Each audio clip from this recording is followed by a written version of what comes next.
Welcome to The Explainer.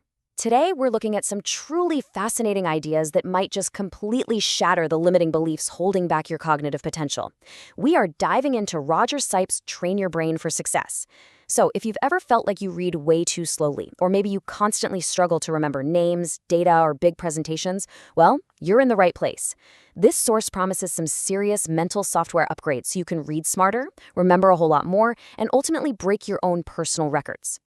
I want to kick things off with a somewhat jarring thought experiment. If you lost your memory completely, what would you actually be able to do? Just think about that for a second. The answer is absolutely nothing. I mean, sure, we come into the world with automatic reflexes, like our heartbeat and our breathing, but quite literally everything else in your life, walking, talking, eating, knowing your own name, and knowing how to do your job, is a learned behavior that depends entirely on your memory.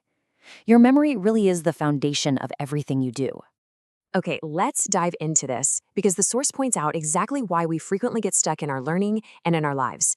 Your brain has something called a homeostatic impulse. It's a highly evolved biological mechanism designed with one primary goal, and that is to keep you alive. But here is the trap. Your brain looks at your current life, your current habits, and it says, well, we haven't died yet, so this exact state must be safe. It creates your comfort zone. This biological trap actively fights against your growth just to keep you safe in average, familiar circumstances. And honestly, no growth can ever occur inside that zone. And that brings us to this incredible pattern interrupt from the source text. Most people do not get what they want out of life. Now, it sounds a bit depressing at first, right? But what this quote is actually meant to do is challenge your brain. We all develop this unconscious desire to just fit in, to be average. But in today's modern world, being average usually means struggling financially, professionally, and personally. If you want to break records and actually get what you want out of life, you have to consciously step out of average and actively train your brain to operate differently. All right, moving into section 1, the truth about memory. Flawed recall, not flawed memory. Let's explore our first major mythbuster here. The crucial point the book makes is that your memory actually never forgets anything. Every conversation you've ever had, every book you've read, every person you've met, it is all permanently recorded by your brain. The problem isn't your memory at all. It's your flawed recall system. Think about bumping into someone and completely blinking on their name, only to have it magically pop into your head an hour later when you're driving home. The name was there the whole time. The real issue is that we try to retrieve information by relying on outdated, highly stressful rote memorization. Repeating things over and over again, just like we did for grade school tests. So, which of these natural brain tendencies do you recognize in your own daily life? Besides rote memorization completely failing us when we aren't prepping for a written exam, we have what's called the rule of 7. Without a proper system, your brain naturally maxes out at handling only 5 to 7 pieces of information at any one time.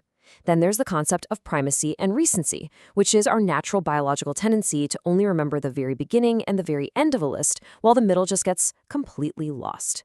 But hey, here's the good news. We can easily overcome these biological limits by chunking information into bite-sized pieces and using a structured system. Which brings us to section 2, your mental file system, the FIG formula.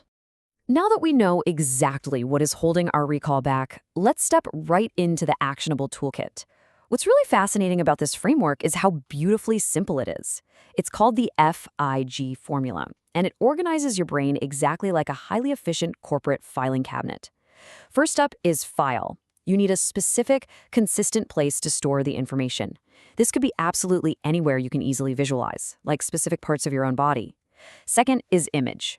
The natural language of the brain is visual, it's not text-based, so you must translate the information into a clear, vivid picture. And third, glue. This is where the absolute magic happens. You have to attach the image to the file using extreme action and emotion. The crazier, funnier, and more vivid the visual, the stickier the mental glue is going to be. The source suggests a quick exercise to prove just how well this works.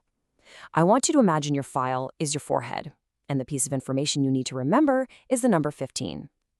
For our image and our glue, I want you to literally visualize taking the digits 1 and 5, squeezing them together into a massive, glowing neon $sign, and physically stamping it onto your forehead with a loud, sizzling sound. It sounds totally ridiculous, doesn't it? But that vivid action and emotion create instant, unbreakable recall. Long after this explainer is over, there is no way you'll forget that glowing dollar sign. And for locking that recall in for the long haul, we use the spaced repetition rule. Listen, you absolutely do not need to constantly study or stress out your brain to remember things permanently. You simply do a quick mental check-in after 1 hour while the information is still fresh, again after 1 day once you've slept and shifted your focus, and a final check-in after 1 week. This highly specific spacing tells your brain that the information is important and it permanently cements the neural pathway. It really is an incredibly efficient use of your time.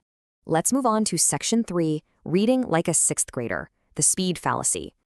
Okay, let's challenge a core assumption about how we actually read. 240. That number is 240 words per minute.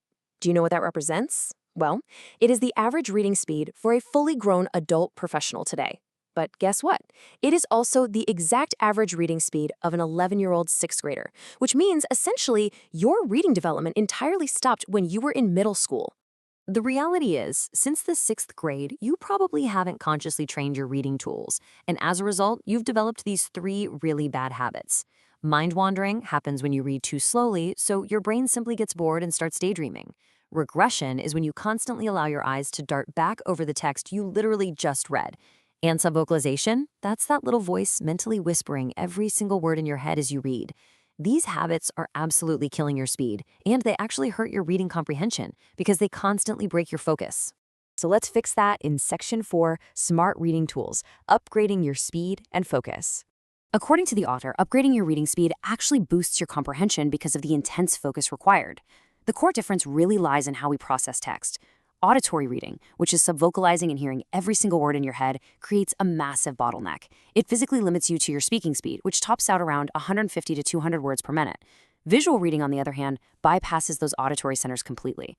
When you train yourself to move your eyes smoothly and directly engage the visual centers of the brain, your speed potential becomes absolutely massive. So the secret to visual reading is widening what's called your eye span.